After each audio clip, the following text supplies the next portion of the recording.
warahmatullahi wabarakatuh. Ya, sangat luar biasa. Pastinya kita kembali lagi di Aswida ya. Kemarin kita ngomongin masalah hidung, ya stoma. Nah, jadi kita kembali lagi ke wound care ya pada hari ini ya. Jadi kita hari ini akan membahas tentang mungkin ini juga menjadi sangat banyak ya kasus terjadi di daerah ataupun di kota-kota besar juga sangat banyak pos penggunaan infus biasanya pada bayi ya. Nah, pastinya hari ini kita sudah bersama dengan Bu Wida. Ya, halo Bu Wida. Halo juga, Assalamualaikum warahmatullahi wabarakatuh. Seru Sehat kali ini ya. Alhamdulillah, lagi deadline ini nih, lagi deadline tentang masalah pandemi COVID untuk buku terbarunya dengan Prof. Hari Krishna untuk ASEAN ya, untuk ASEAN Council. Jadi kita mau menerbitkan buku nih Mas Devi, sudah mulai deadline sampai Agustus ini. Jadi saya kejar-kejaran deadline juga nih. Tapi kelihatannya Aswida terus-terusan banyak yang tanya ya. Jadi mau nggak mau kita harus komitmen nih dengan Aswida ya. Pastinya orang karena di Aswida ini diberikan tips and trick Bu yang simple. Jadi makanya orang sangat banyak ya. Karena juga makin hari viewernya makin tinggi, apalagi kemarin tentang luka bernanah ya. Itu luka bernanah karena emang pasti orang search di Google ataupun di YouTube bagaimana sih perawatan luka bernanah. Nah itu juga sangat tinggi. Jadi emang yang sangat tinggi itu contohnya seperti itu ya. Nah, ini juga mungkin hal yang kita akan bahas hari ini juga mungkin akan menjadi trending ya, karena memang sangat sering ya terjadi luka ya pos pemasangan infus pada bayi gitu ya. Jadi Bapak Ibu jangan harus hati-hati banget ya jika ada luka pada bayi gitu. Oke, silakan Bu Wida diskusinya hari ini. Oke, ya, thank you Mas Devi. Jadi memang kasus pemasangan infus pada bayi, kita kan biasa memang ya pasang ya. Terus kemudian kita biasa juga masukkan beberapa macam obat-obatan infus yang cukup pekat gitu ya. Dan memang kulit bayi ini sangat sensitif sekali. Sebetulnya lapisan dari kulit bayi itu sudah terbentuk, hanya memang dia sel-selnya tuh masih jarang, jadi masih agak lemah. Memang harus hati-hati. Tapi kalau ada luka, itu mestinya kita harus melakukan perlakuan yang nggak boleh keliru. Misalnya, diberikan antiseptik pada luka. Nah, itu tidak dianjurkan memang, karena memang antiseptiknya sendiri kepada kulit bayi itu tidak ramah, ya, tidak cukup ramah untuk itu. Yuk kita coba lihat slide-nya nih, Mas Devi. Saya tampilkan nih, tahun 2005, sorry, 19. Udah kayak senior banget ya. Tahun 2005 ini saya masih dapat kasus seperti ini ya. Sudah ada kasusnya gitu. Bahkan kemarin saya lihat, saya nggak tampilkan di sini karena kebetulan anak ini udah nggak ada ya, sudah meninggal dunia. Di tangan ya, sampai diamputasi tangannya. Saya sampai mau akses untuk membantu saja nggak bisa. Tapi kebetulan ini saya dapat aksesnya untuk pasien bayi. Iya, di salah satu rumah sakit anak ya di situ tahun 2005 bagaimana caranya untuk melakukan tindakan perawatan pada kasus seperti ini. Yang harus dilakukan memang hanya otoresis debit demam. Kita tidak lakukan perlakuan yang kasar. Misalnya dibuat dia berdarah dengan pembedahan dan lain sebagainya, itu malah merusak. Dia cukup dengan otoresis debit demam supaya jaringan yang warnanya hitam itu menghilang. Bisa lihat percepatan proses otoresis debit demam pada bayi tanggal 18, tanggal 21. Sangat efektif sekali, ya, sangat cepat sekali. Yuk kita lihat yuk. Kasusnya tahun 2020. Oke. Tahun 2020 ya. Tahun 2020. Iya, tahun 2020. Mangga, coba deh Mas Devi bacain nih. Pasiennya diberikan infus pekat ya. Mungkin ini bahasa dari keluarga pasien. Karena sudah disuruh pulang ke rumah. Jadi ada luka, Mas, katanya. Jadi karena terjadinya infus pemberian mungkin kristaloid ataupun pemberian cairan yang sangat pekat ya pada bayi akan menjadikan terjadinya kemerahan biasanya pertama pada bayi ya. Soalnya baru akan Yang menjadi jelas yang sangat iritatif itu, Mas. Jadi yang saya juga agak miris adalah keluarga pasien sendiri loh yang bicara gitu. Bahwa kan sebetulnya kalau kayak begini kan ada tindakan ya, ada tindakan yang bermasalah gitu oleh rumah sakit ya. Nah, terus kemudian ini bentuk lukanya ya. Jadi karena kebetulan dekat dengan kita, jadi minta bantuan di wilayah mana yang bisa kita lakukan. Kurang lebih sama ya, lihat. Oh, kayak gini kalau mau lakukan demam ya kasihan pasiennya. Oke. Okay. Jadi ya, manajemen cukup time manajemen ya, Bapak Ibu ya. Tetap time ya, time management. Kuning hitam berarti kita lakukan tissue management dengan autolisis debu demam ya. Tisunya dengan autolisis. Ini pertemuan pertama Bu ya? Ya, ini pertemuan pertama. Itu laporan dari keluarga yang pertama. Pasien sudah dikasih hidrogel, betul loh, sudah dikasih hidrogel. Berarti kan sudah dianjurkan untuk lakukan autolisis. Tapi sayangnya, sekali lagi, penggunaan hidrogel itu membutuhkan transparan film. Oke? Kalau tidak digunakan transparan film, yang terjadi adalah apa? Airnya akan menguap karena konten dari hidrogel itu adalah air, kandungannya air. Jadi fungsinya jadi tidak bermakna ya. Jadi kenapa kok kita mesti kalau mau pakai boleh tapi campurkan gitu. Misalnya dengan transparan film atau kalau di kita biasanya kita berikan metcovazin salep gitu ya. Karena simpel gitu ya. Usia bayinya 11 bulan ya Mas Devi ya. Lihat tanggal 14/8/2020.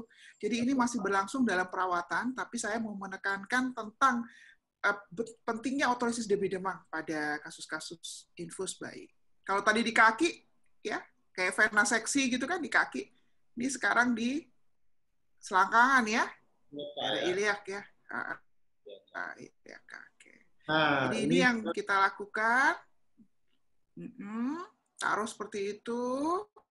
Ya, ini bisa kita fiksasi atasnya, primary-nya dengan metcovazin salep, terus sudah gitu di atasnya kita bisa fiksasi, ya, bisa dengan algel atau dengan kasa, tapi untuk supaya pasiennya nyaman, di atasnya ya kita kasih dia dengan foam.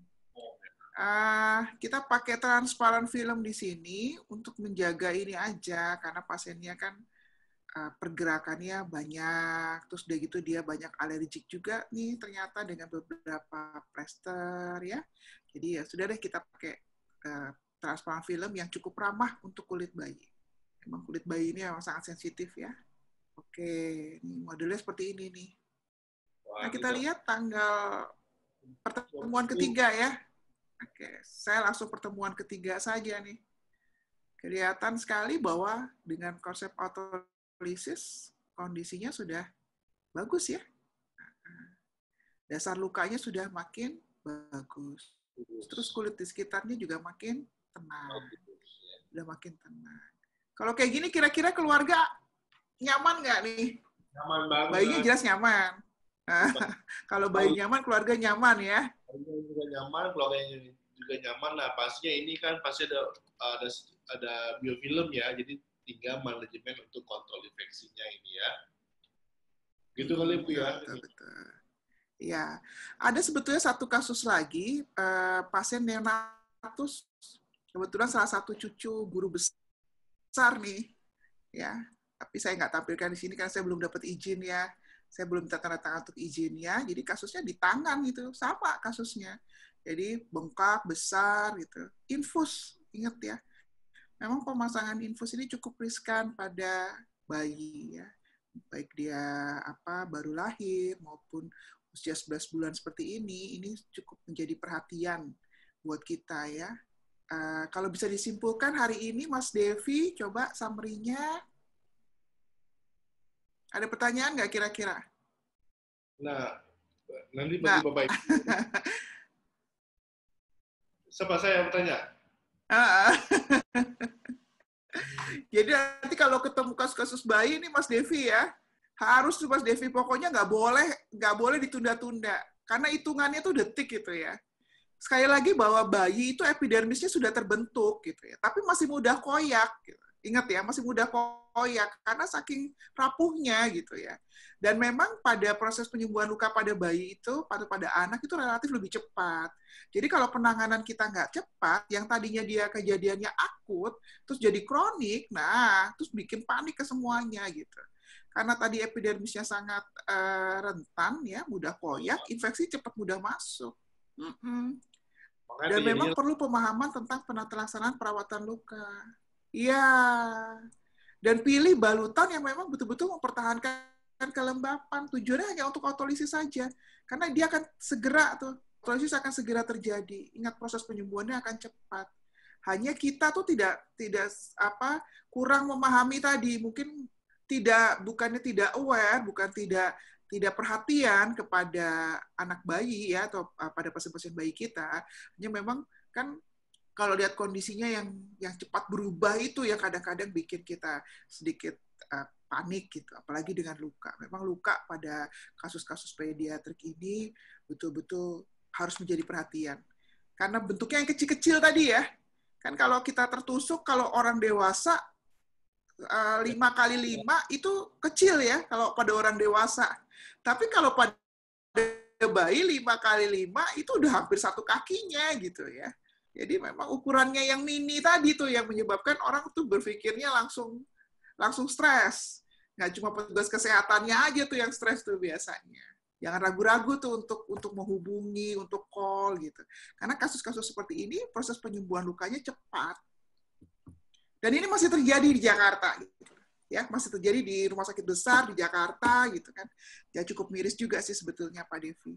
Jadi kalau bisa ada edukasi yang lebih baik lagi bagaimana kita mengedukasi, karena salah satu program dari WUCARE Center juga WUCARE Corporate University adalah bagaimana kita mengedukasi petugas kesehatan untuk kasus-kasus yang sederhana tapi tidak tertangani dengan baik. Nah, pastinya kalau dengan kasus-kasus yang seperti ini ya, jadi penanganan yang cukup lambat ya, dari tenaga kesehatan ataupun Pasienkes yang pada saat yang menangani adik bayi ini ya. Jadi karena memang merasa pertama kemerahan doang ya, habis itu karena kemerahan aja akhirnya pasiennya disuruh pulang biasanya ya. Betul. Kalau udah oke, jadi pasien disuruh pulang, tapi keluarganya kok lihat makin parah ya merahnya, kok udah kuning-kuning, nah baru masuk lagi ke rumah sakit. Maka terjadinya tadi langsung adanya SLAP seperti tadi. Karena memang biasanya di Indonesia karena tadi kebijakan BPJS alasannya dan atau apapun ya. Jadi memang pada kasus-kasus seperti ini biasanya pasien disuruh pulangkan dulu. Jadi akhirnya perawatannya terputus biasanya, makanya terjadinya SLAP seperti ini ya. Oke, karena juga akses juga sangat susah ya, akses untuk mendapatkan informasi yang jelas dan clear juga tuh sangat susah dari masyarakat. Makanya juga banyak ada keterlambatan perawatan itu sangat tinggi ya. Jadinya keterlambatan perawatan nggak hanya kasus infus ini aja, hampir semua kasus itu terjadi ya keterlambatan perawatan. Itu ya, jadi pastinya pada kasus ini Bapak Ibu jangan lupa autolisis. Ingatnya hanya autolisis debridement ya. Jadi pastinya Bapak Ibu hanya memilih balutan yang tepat untuk mempertahankan kelembaban ya. Oke. Luar biasa Bapak Ibu hari ini ya, kita ngomong diskusi tentang infus ya. Jadi bagaimana perawatan karena efek pemberian infus tadi ya dengan sangat pekat tadi, cairannya sangat pekat, jadi akhirnya terjadinya iritasi tadi pertama ya. Jadi ini mungkin juga sangat sering, nggak hanya pada anak, pada dewasa juga iya, tapi pada dewasa biasanya disebut dengan phlebitis ya. Nah, pada dewasa mungkin karena merasa kecil ya, karena kecil tadi ya, jadi merasa ya udahlah sudah biasa healing juga sendiri. Tapi ada juga kasusnya ya pada dewasa. Oke. Ada. Ya, nanti kita next ekstravasasi Mas Devi pada pemberian kasus-kasus kemoterapi ya, itu juga ada. Ya, selain dari infus yang pekat juga salah satunya kemoterapi. Oke. Oke, thank you Bu Ida atas waktunya hari ini ya. Jadi bagi Bapak Ibu yang ingin komen ya, silakan komen di kolom komentar. Jadi sampai ketemu di Aswida selanjutnya. Saya akhiri, Assalamualaikum warahmatullahi wabarakatuh. Bye-bye. Thank you Bapak Ibu semuanya. Thank you. Assalamualaikum warahmatullahi wabarakatuh. Dance like there's no tomorrow.